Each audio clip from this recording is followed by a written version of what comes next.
नमस्कार दोस्तों, बालाजी स्टडी अड्डा में आपका स्वागत है। सुपर टेट और लेखपाल के संयुक्त रूप से जैसे कि प्रैक्टिस सेट हम आपको मैथ के जो है वो करा रहे हैं। तो इससे पहले हमने सेट नंबर 1 देखा था, जो कि आपको साइड में आई बटन में वीडियो मिल जाएगा, उसको अवश्य देखिएगा। उसमें हमने कुल 10 प्रश्न देखे थे और उन सभी को एक्सप्लेनेशन से जो है वो समझा था। आज हम देखेंगे सेट नंबर हमारा 2 और इसके अंतर्गत भी 10 प्रश्न हम देखेंगे। और 10 प्रश्न रखने का मेन मतलब यह है कि इन 10 प्रश्नों को आप लगा सकें। ज़्यादा प्रश्न होंगे तो आपको बोरिंग लगेगा, तो केवल और केवल एक दिन में यदि आप 10 प्रश्न भी लगाएंगे जब तक आपका पेपर होगा तो काफ़ी आपकी अच्छी प्रैक्टिस हो जाएगी। तो चलिए शुरू करते हैं प्रश्न नंबर 1 से। ये जो प्रश्न आप देख पा रहे हैं, पहला ये मैंने पिछला वाला जो पार्ट था यानी कि सेट नंबर 1 था उसमें पूछा था और कहा था सेट नंबर 2 में हम इसका उत्तर बताएंगे। तो प्रश्न क्या है आपका, 5, 9 और 10 इसका चतुर्थ अनुपाती आपको बताना है। 4 ऑप्शन भी दे रखे थे और चलिए बात करते हैं अब इसके उत्तर की। तो 5 अनुपात 9 और समानुपात आपका 10 दे रखा है और ये पूछा है कि यहाँ क्वेश्चन मार्क की जगह जो है वो क्या आएगा। इस प्रकार के प्रश्नों को करने के लिए अब जो आप समानुपात के पास वाली संख्याएं देख रहे हैं इनको आपस में आप गुणा कर देते हैं और जो बाहर की ओर संख्याएं लिखी हैं इनको आपस में जो है वो गुणा कर देते हैं। यहाँ क्वेश्चन मार्क की जगह कुछ नहीं दे रखा है तो आप x जो है वो मान सकते हैं। तो 5 को x से गुणा करेंगे तो आपका कितना आएगा, 5x आएगा। और यही चीज़ 9 को 10 से करेंगे तो 90 आएगा और दोनों को आप बराबर के तौर पर लिख सकते हैं, यानी कि 5x जो है इसकी वैल्यू 90 जो है वो आएगी। अब आपने इतना निकाल लिया तो यहाँ से आप x की वैल्यू इजी तरीके से निकाल सकते हैं। x बराबर 90/5 आप करेंगे, 5 से काटेंगे 90 को तो 5 एक अन्नम 5, 4 उधर जाएगा यानी 5 8 जा 14, 5 8 जा 40, 18 जो है आपका इस जो चतुर्थ अनुपाती है इसका मान जो है वो निकल के आ जाएगा, जो कि आपका ऑप्शन नंबर डी में बिल्कुल जो है वो दे रखा है। तो यही जो है वो सही हो जाएगा। चलिए देखते हैं अपना अगला प्रश्न। दूसरा प्रश्न कह रहा है कि 2500 का 5% वार्षिक दर से 3 वर्ष का साधारण ब्याज क्या होगा, और ये 4 ऑप्शन भी आपको दे रखे हैं। तो सिंपल सा जो है वो साधारण ब्याज का सूत्र होता है मूलधन गुणे समय गुणे दर बटे 100। ये जो है आपका सूत्र होता है किसका, साधारण ब्याज का। मूलधन आप देखिए यहाँ प्रश्न में दे रखा है 2500, तो मूलधन की जगह आप रख देंगे 2500। गुणे समय आपका कितना दे रखा है, 3 वर्ष यानी गुणे 3। गुणे दर कितनी दे रखी है, 5% यानी कि गुणे 5।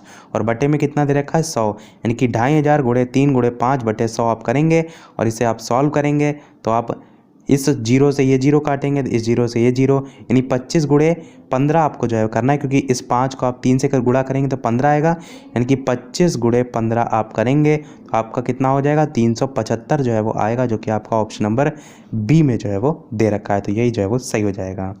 प्रश्न आप देख रहे हैं काफ़ी इजी लेवल के हैं। कुछ प्रश्न इसमें उस टाइप के भी आपको देखने को मिलेंगे जिनका थोड़ा सा लेवल हाई होगा, और स्टार्टिंग के थोड़े प्रश्न है तो थोड़ा लो लेवल से शुरू कर रहे हैं ताकि सभी लोग इंटरेस्ट जो है वो मैथ में ले सकें। अगला प्रश्न 3 देखते हैं। उस वर्ग का क्षेत्रफल ज्ञात कीजिए जिसके विकर्ण की माप जो है वो 6 मीटर दे रखी है। 4 ऑप्शन भी दे रखे हैं, आपको बताना है इन चारों में से कौन सा सही होगा। आप चाहें तो वीडियो को पॉज करके खुद से भी ट्राई कर सकते हैं, उसके बाद इस यहाँ पर सॉल्यूशन जो है वो देख सकते हैं। चलिए बात करते हैं सॉल्यूशन की। तो यहाँ पर प्रश्न में आप देखिए तो वर्ग का क्षेत्रफल आपसे पूछा गया, वर्ग का क्षेत्रफल का सूत्र क्या होता है, तो आप कहेंगे भुजा स्क्वायर जो है वो होता है। और इसके विकर्ण की माप जो है आपको दे रखी है 6 मीटर। अब इसका आप इस क्षेत्रफल के साथ संबंध जो है वो निकालेंगे कि किस प्रकार यहाँ पर हो सकता है। इसके लिए आपको पता होना चाहिए वर्ग के विकर्ण का जो है वो सूत्र। तो वर्ग के विकर्ण का सूत्र होता है भुजा और √2। ये जो है वो वर्ग के विकर्ण का जो है वो सूत्र होता है। और प्रश्न में यदि आप देखें तो विकर्ण की माप 6 दे रखी है, यानी इस विकर्ण की जगह आप 6 जो है वो रख सकते हैं। तो 6 बराबर भुजा √2 इस टाइप से आप जो है वो लिख सकते हैं। अब यहाँ पर आप ये देख रहे हैं कि भुजा √2 एक तरफ दे रखा है और आपको प्रश्न में जो है वो वर्ग का क्षेत्रफल यानी कि भुजा स्क्वायर का मान निकालना है। अब भुजा स्क्वायर आपको बनाना है तो आप ये कर सकते हैं कि जो √2 भुजा के साथ लिखा हुआ था वो आप वर्ग के विकर्ण के बटे में जो है वो लिख सकते हैं, यानी कि विकर्ण बटे √2 बराबर भुजा, इस प्रकार से इसे लिख सकते हैं।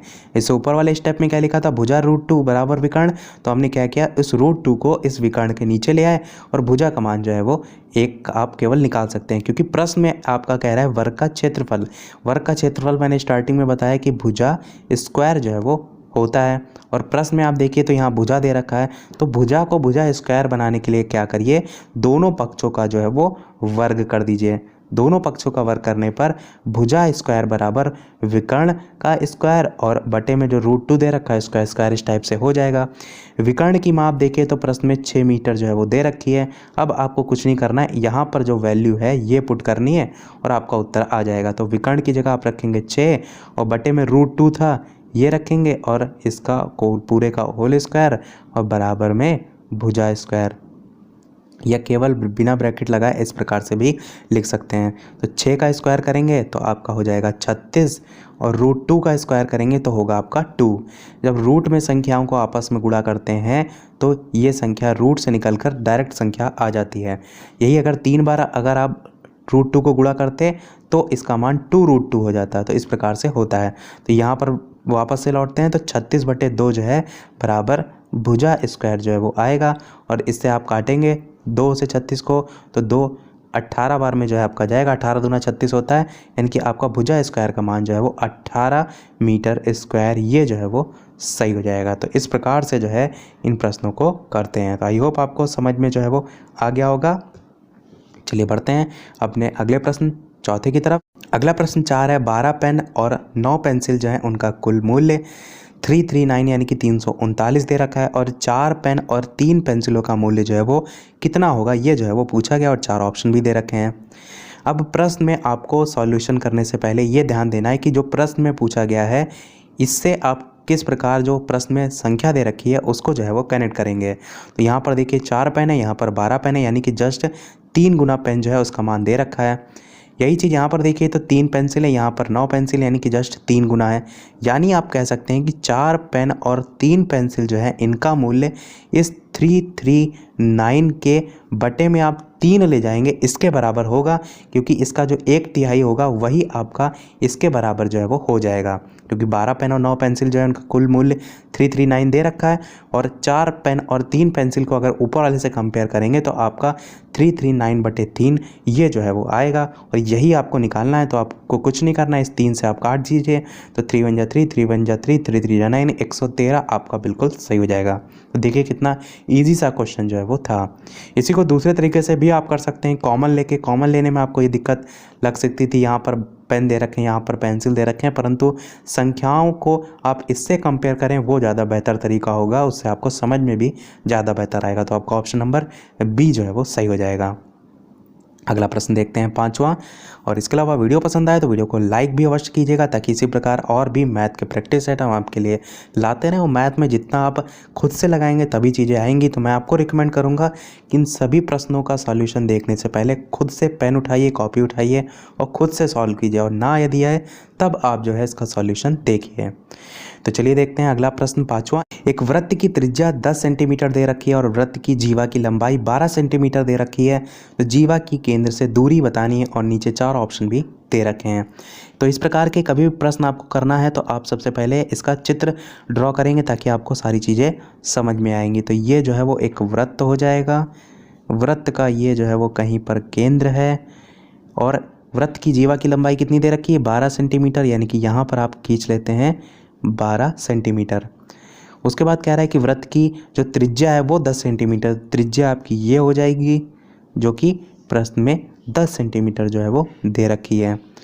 और कह रहा है कि जीवा की केंद्र से दूरी, यानी कि आपको ये जो येलो कलर की लाइन देख पा रहे हैं ये जो है वो बतानी है वृत्त का जो है यहाँ पर जो केंद्र है उससे जीवा जो है उसके बीच की दूरी। अब नीचे वाली जो लाइन आप देख पा रहे हैं इसमें आप देखिए ये टोटल 12 है, यानी आप केवल और केवल इतने वाले हिस्से को यदि निकालेंगे तो 12 का आधा कितना हो जाएगा, 6 हो जाएगा। ये जो है वैल्यू 6 हो जाएगी। अब बचा आपकी कौन सी वैल्यू जो कि निकालनी है, तो इसके लिए आप पाइथागोरस प्रमेय लगाएंगे। ये जो 10 आप देख पा रहे हैं ये आपका कर्ण है, जो आपको निकालना है ये लंब है और आधार आपका 6 है। तो कर्ण का स्क्वायर बराबर लंब का स्क्वायर प्लस आधार का स्क्वायर निकालेंगे तो वहाँ से आप 10 का स्क्वायर करेंगे तो 100 होगा, और जो लंब है वही आपको निकालना है, यानी कि आप उधर ले जाएंगे तो माइनस में होगा, और 6 का स्क्वायर होगा आपका 36 और इसमें से आप घटा देंगे तब आपका निकल आएगा लंब। तो यहाँ से आप घटाएंगे तो 64 आएगा और ये जो है अंडर रूट में आएगा क्योंकि आपका स्क्वायर के फॉर्म में होता है, यानी कि यहाँ से आप अंडर रूट 64 का मान निकालेंगे तो 8 जो है आपका निकल के आएगा। यानी कि जो आप ये दूरी देख पा रहे हैं ये आपकी 8 सेंटीमीटर हो जाएगी, जो कि आपका ऑप्शन नंबर सी में जो है वो दे रखा है। ये चीज़ किसी को नहीं समझ में आई तो मैं इसको एक बार फिर से बता देता हूँ। आपका सूत्र होता है कर्ण का स्क्वायर बराबर लंब का स्क्वायर प्लस आधार का स्क्वायर। अब यहाँ पर जो प्रश्न था उसमें कर्ण का स्क्वायर जो है आपको दे रखा था, यानी कि 10 दे रखा था। 10 का स्क्वायर करेंगे, लंब निकालना था, यहाँ पर लंब ही लिख देते हैं और इसका स्क्वायर और आधार की वैल्यू 6 दे रखी थी, यानी कि 6 का स्क्वायर। अब यहाँ पर आप देखिए तो 10 का स्क्वायर क्या होगा, आप कहेंगे 100 होगा, बराबर लंब का स्क्वायर ऐसे ही रहेगा और 6 का स्क्वायर 36 होगा। तो अब लंब का स्क्वायर निकालने के लिए आप क्या करेंगे, इस 36 को उस बटे के उधर ले जाएंगे, यानी कि 100 में से 36 को घटाएंगे तो लंब का स्क्वायर का मान निकलेगा। यानी कि लंब का स्क्वायर बराबर 100 माइनस 36 और 100 में 36 घटाएंगे तो 64 आएगा। इधर स्क्वायर लगा हुआ है और जब बराबर के उधर जाता है तो अंडर रूट में हो जाता है, यानी कि लंबाई बराबर अंडर रूट 64 आएगा। और यहाँ से लंबाई निकालेंगे तो अंडर रूट से जब 64 बाहर आएगा तो 8 जो है वो आता है। किस प्रकार आता है, इस 64 को आप लिख सकते हैं 8 गुणे 8 और जब ये अंडर रूट से बाहर आता है तो आपका 8 हो जाता है। ये आपका पूरा प्रोसीजर है। तो इस प्रकार आपका ये 8 सेंटीमीटर जो है वो निकल के आया है। मैंने बता दिया क्लियर। चलिए बढ़ते हैं अपने अगले प्रश्न 6 की तरफ कि 8 की पावर x प्लस 1 बराबर 64 दे रखा है, तो 3 की पावर 2 x प्लस 1 इसका मान जो है वो क्या होगा। ये थोड़ा सा अच्छा प्रश्न है और 4 ऑप्शन दे रखे हैं, आपको बताना है इन चारों में से कौन सा सही होगा। इस प्रकार के प्रश्न कैसे करते हैं, इस प्रकार के प्रश्न करने के लिए आपको आधार जो है उसको समान करना होता है ताकि जो घातांक हैं उनकी वैल्यू को आप बराबर रख सकें और जो प्रश्न में पूछा गया वो निकाल सकें। तो यहाँ पर आप देख रहे हैं 8 की पावर x प्लस 1 का मान 64 जो है वो दे रखा है। यदि आप ये करिए कि 64 को इस 8 के बराबर बना लीजिए तो आप क्या करेंगे, दोनों जो आधार हैं उनके समान कर सकेंगे। मेरा कहने का मतलब ये है कि 8 की पावर x प्लस 1 बराबर 64 को हम लिख सकते हैं 8 का स्क्वायर। अब देखिए यहाँ पर भी 8 है, यहाँ पर भी, जब दोनों में आधार बराबर हो जाते हैं तो इनकी जो घातांक की वैल्यू है इनको हम आपस में बराबर लिख सकते हैं, यानी कि x प्लस 1 जो है इसकी वैल्यू 2 जो है वो हो जाएगी। और यहाँ से आप x का मान निकालेंगे तो 2 में से 1 जाएगा, ये माइनस में उधर जाएगा तो आपका x का मान 1 जो है वो निकल के आ जाएगा। अब x की वैल्यू आपको 1 पता चल गई। प्रश्न में देखिए क्या पूछा गया था, 3 की पावर 2x प्लस 1 ये पूछा गया था। तो x का मान जो आपको पता चला है वो आप यहाँ पर रख देंगे। तो 3 की पावर 2x प्लस 1 और इसमें आप मान रखेंगे तो 3 की पावर 2 इंटू 1, क्योंकि x का मान हमारा 1 निकल गया है, प्लस 1। इसको और आगे सॉल्व करेंगे तो 3, 2 को 1 से गुणा करेंगे तो 2 आएगा, उसमें 1 जोड़ेंगे तो 3 आएगा और 3 का क्यूब कितना होता है, तो 3 3 9 3 27, यानी कि 27 आपका यहाँ से उत्तर आ जाएगा, जो कि आपका ऑप्शन नंबर बी में जो है वो दे रखा है। तो इस प्रकार से आपका जो है ये प्रश्न हो जाएगा। चलिए बढ़ते हैं अपने अगले प्रश्न 7 की तरफ कि शून्य जो बहुपद है उसकी घात जो है वो कितनी है, 0 है, 1 है, 2 है या अपरिभाषित। तो ये आपका सीधे सीधे अपरिभाषित जो है वो हो जाएगा। शून्य जो बहुपद होता है उसकी घात अपरिभाषित जो है वो हो जाएगा। अगला प्रश्न 8 है, यदि 5 मार्च 2012 को सोमवार था तो 5 नवंबर 2012 को कौन सा दिन था। 4 ऑप्शन दे रखे हैं। इस प्रकार के प्रश्न आपके रीजनिंग में सबसे ज़्यादा पूछे जाते हैं और इस प्रश्न को भी करने के बहुत अलग अलग तरीके होते हैं, जिसमें से 2 तरीके सबसे ज़्यादा फेमस हैं, जिनमें से जो पहला तरीका है वो होता है इन दोनों के बीच कितने दिन हैं उनका अंतर निकालना। यहाँ पर आप देख रहे हैं 5 मार्च 2012 लिखा हुआ है, तो 5 मार्च में 5 तारीख तो बीत गई है, उस 5 के बाद आप देखेंगे मार्च में 31 का महीना है या 30 का, इस हिसाब से अप्रैल में, फिर मई में, इस टाइप से जोड़ते जोड़ते कुल 5 नवंबर तक आप केवल और केवल दिन देखेंगे कि कितने होंगे। तो इन दोनों के बीच जो दिन आएंगे वो आएंगे 245 और जितने भी दिन आएंगे उसको आप डिवाइड करेंगे 7 से। 7 से क्यों डिवाइड करते हैं, क्योंकि आप जानते हैं एक सप्ताह में दिनों की संख्या 7 होती है, इसीलिए 7 से डिवाइड करते हैं। 7 से डिवाइड करने के बाद क्या होता है कि जितना भी शेष बचता है, यहाँ पर देखिए 245 में से आप 7 से डिवाइड करेंगे तो ये पूरा पूरा जो है वो कट जाएगा। तो आपका शेष कुछ नहीं बचेगा, आपका भागफल 35 आएगा परंतु शेष कुछ नहीं बचेगा। जब शेष कुछ नहीं बचता है तो यही सोमवार भी अगले वाले दिन भी सोमवार होगा, परंतु यदि आप देखिए शेष यहाँ पर 1 बच रहा है तो आपका सोमवार के बाद 1 दिन बढ़ जाएगा, यानी कि जितना शेष बच रहा है पिछला वाला जो दिन था उतना ही दिन आगे बढ़ जाता है। यानी कि यहाँ पर अगर 2 शेष बचता तो सोमवार के बाद आप 2 दिन आगे बढ़ा देते हैं, यानी कि मंगल के बाद बुध कर देते हैं। 3 शेष बचता तो इसी प्रकार बृहस्पति कर देते हैं। तो ये होता है पहला तरीका। दूसरा तरीका क्या होता है इस प्रश्न को सॉल्व करने का, वो होता है इसका सूत्र। सूत्र में क्या होता है कि आप ये 5 नवंबर 2012 तारीख देख पा रहे हैं, केवल और केवल इसका डायरेक्ट दिन निकाला जाता है उस सूत्र में। उस सूत्र को करने का थोड़ा सा लेंदी प्रोसेस होता है, वो हम कैलेंडर में यदि पढ़ेंगे तो आप बताइएगा, तो अलग से कैलेंडर के लिए मैं एक अलग से वीडियो बना दूंगा, उसमें मैं उसको बता दूंगा। तो उसमें क्या होता है, यहाँ पर जो दिन देख पा रहे हैं यदि ये सन 2000 से ऊपर होता है तो ये आप यहाँ पर 100 लेते हैं और इसके साथ साथ 12 जोड़ते हैं। इस प्रकार टोटल जोड़ते हुए 3-4 चीज़ों को 7 से डिवाइड करते हैं और वहाँ पर भी जो शेष होता है यानी कि विषम दिन उसको कहते हैं, उसके आधार पर दिन निकाला जाता है। तो यहाँ पर कौन सा सही होगा, यहाँ पर सोमवार था तो यहाँ पर भी सोमवार ही होगा। आपका ऑप्शन नंबर ए सोमवार बिल्कुल सही हो जाएगा। पढ़ते हैं अगले प्रश्न की तरफ। नवा कि 25a प्लस 25b बराबर 150 दे रखा है, तो a और b का औसत कितना होगा। यहाँ पर क्या पूछा गया है, औसत। इस चीज़ का विशेष ध्यान रखिएगा, क्योंकि जब आपका प्रश्न में a प्लस बी निकल आता है और आप सोचते हैं कि वही उत्तर हो गया तो आप वहाँ पर गलत हो जाते हैं, क्योंकि यहाँ प्रश्न में एवरेज पूछा गया है। तो चलिए देखते हैं इसका सॉल्यूशन। तो 25a प्लस 25b का मान 150 दे रखा है, तो इस प्रकार से इसको लिख लेते हैं। अब आप क्या करेंगे, यहाँ पर 25 इधर भी है उधर भी है, यानी कि आप यहाँ से 25 कॉमन ले सकते हैं। अंदर क्या बचेगा, a प्लस बी जो है वो कॉमन बचेगा, कॉमन लेने के बाद, और बराबर में 150। अब क्या करेंगे, ये जो 25 देख पा रहे हैं ये 150 के उस बटे में ले जाएंगे, जिससे a प्लस बी जो है इसका मान जो है आपका निकल आएगा। यानी आप क्या कह सकते हैं कि a प्लस बी जो है उसका मान 150 बटे 25 जो है आपका हो जाएगा।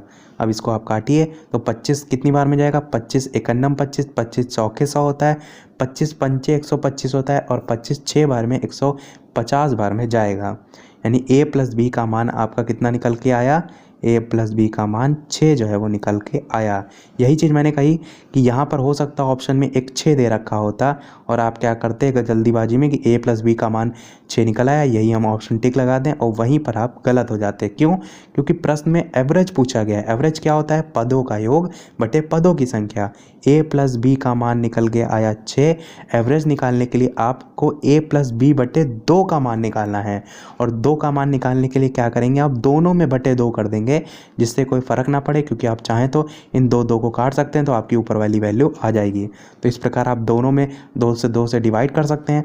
अब आपको मान इसका जो है वो प्रश्न में पूछा गया था a प्लस बी बटे 2 का, तो आप क्या करिए, केवल इधर सॉल्व कर लीजिए। तो 2 एक अन्नम 2, 2 3 6, यानी a प्लस बी बटे 2 का मान 3 जो है आपका बिल्कुल सही हो जाएगा, और आपका ऑप्शन नंबर बी 3 दे रखा है, यही जो है वो बिल्कुल सही हो जाएगा। तो इस प्रकार a और b का औसत जो है आप निकाल सकते हैं। चलिए बढ़ते हैं अपने लास्ट प्रश्न की तरफ, और इस प्रश्न के बाद हम एक प्रश्न आपसे भी पूछेंगे। मैं आशा करता हूं कि सभी लोग उसको सॉल्व करेंगे और सभी लोग ट्राई कीजिए, भले उत्तर गलत बताइए परंतु खुद से उस प्रश्न को कीजिए और वीडियो के मेन कमेंट में अवश्य बताइएगा। चलिए पहले लास्ट प्रश्न देख लेते हैं। a का मान ये दे रखा है, b का मान ये दे रखा है, तो a इंटरसेक्शन b का मान आपसे पूछा गया है। इस प्रकार से जब उल्टा u लिखा रहता है तो हम इसे कहते हैं इंटरसेक्शन। जब आपका यही u सीधा लिखा रहता है तो आप इसे कहते हैं यूनियन। तो 4 ऑप्शन दे रखे हैं, आपको बताना है इन चारों में से कौन सा जो है वो सही होगा। तो चलिए देखते हैं इसका सॉल्यूशन। तो इंटरसेक्शन और यूनियन को एक दूसरे एग्जांपल से हम समझते हैं। जैसे कि आप देखिए कि ये एक आपका गोला है और एक ये गोला है, ये आपका A है, ये आपका B है। यदि हम इसमें A यूनियन B की बात करें, मतलब A की भी कुछ वैल्यू दे रखी हो जैसे कि प्रश्न में दे रखा है, B की भी कुछ वैल्यू दे रखी है जैसे कि प्रश्न में दे रखा है, और आपसे A यूनियन B पूछा गया हो, तब आप क्या करेंगे कि A की जो वैल्यू दे रखी है उसको भी लेंगे, इसको क्रॉस करके इस टाइप से हम दिखा देते हैं, और उसके साथ साथ B की भी पूरी वैल्यू को लेंगे। तो ये आपका A यूनियन B का मान होगा। यानी कि A और B में जो दोनों में वैल्यू दे रखी होगी वो पूरी हम जो है वो लिख देते हैं। अब एक चीज़ का ये भी ध्यान रखेंगे कि कोई चीज़ इसमें रिपीट नहीं होती है, मतलब कि ए में जो वैल्यू दे रखी है बी में जो वैल्यू दे रखी है लिखेंगे तो पूरी को, पर हम रिपीट जो है वो किसी को नहीं करेंगे। सेम चीज़ अब समझते हैं जो कि प्रश्न में पूछा गया था ए इंटरसेक्शन बी को। ए इंटरसेक्शन बी में क्या होता है कि जो दोनों में कॉमन होता है, यहाँ पर आप देख रहे हैं ए और बी में क्या कॉमन है, ये सेंटर वाला भाग, यानी ए की जो वैल्यू दे रखी है बी की जो वैल्यू दे रखी है, इसमें जो चीज़ कॉमन होगी उसको हम ए इंटरसेक्शन बी में जो है वो लिखते हैं। यानी कि अब इन चारों में से आपको बताना है इन दोनों में क्या कॉमन आएगा।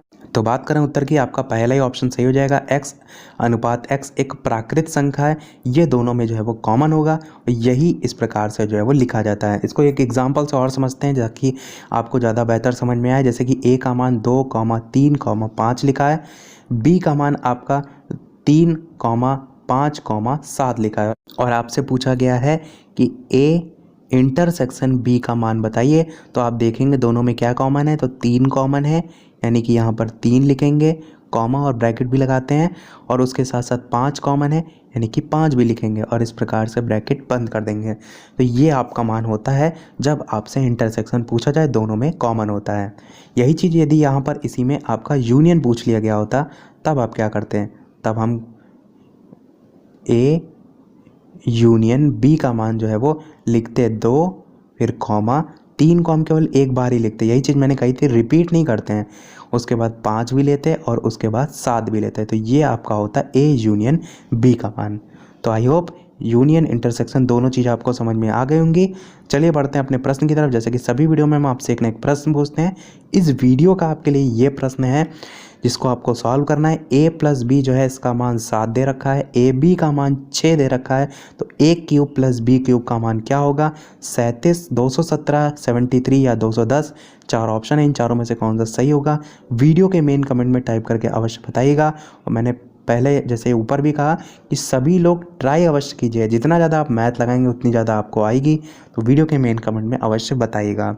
इसके अलावा वीडियो को ज़्यादा से ज़्यादा लाइक भी कीजिए, शेयर भी कीजिए, ताकि मुझे भी मोटिवेशन मिले, मैं आपके लिए इसी प्रकार अच्छे से अच्छे प्रश्न जो है वो लाता रहूँ। तो इसी के साथ हमारा आज का वीडियो समाप्त होता है, सेट नंबर 2। आज के वीडियो में इतना ही। वीडियो पसंद आया और लाइक अवश्य कीजिएगा, नए हैं चैनल पर सब्सक्राइब जरूर कीजिएगा। मिलते हैं अगले वीडियो में नए टॉपिक के साथ, तब तक के लिए नमस्कार। Thank you for watching.